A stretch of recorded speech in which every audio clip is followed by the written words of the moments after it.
This programming is sponsored by Central Market with picnic sandwiches, salads, and Cypress Grove Midnight Moon cheese for watching the solar eclipse. More at centralmarket.com.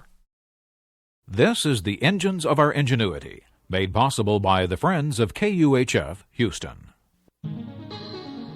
Today, we move energy.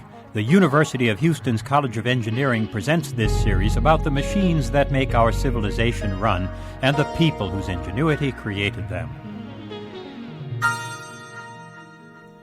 This week, engineers will meet from all over the world for the National Heat Transfer Conference here in hot Houston.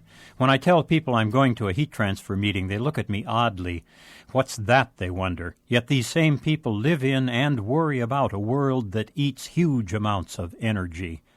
The central issue we worry about is how energy moves from place to place.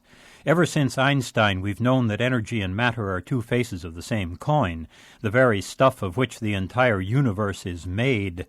Matter can be seen. We watch it moving on trucks and trains, in earthquakes, tides, and hurricanes. Energy also swirls around us, but because it's invisible, we're less aware of it. Wherever there are differences in temperature, pressure, voltage, energy can flow. And so 600 engineers will gather and tell each other what they know about how temperature drives energy, how heat flows. To help you catch some of the flavor of the subtleties, I'll put 3 riddles before you. 1. We're supposed to wear white clothes in the summer because black absorbs more sunshine. Why, then, does nature put dark-skinned people on the equator where the sun pours down energy and light-skinned people in the far north? 2.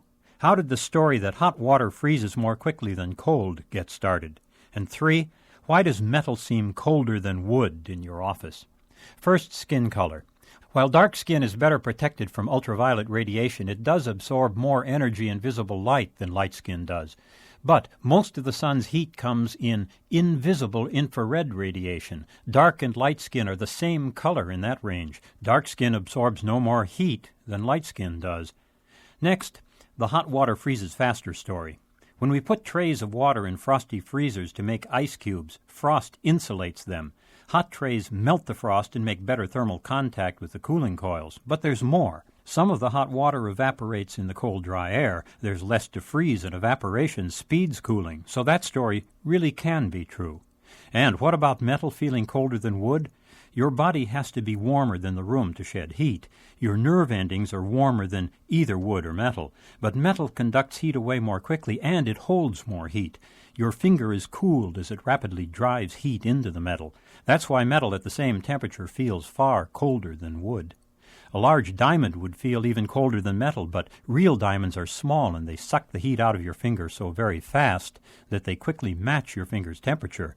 That's why people like to say, diamonds are warm.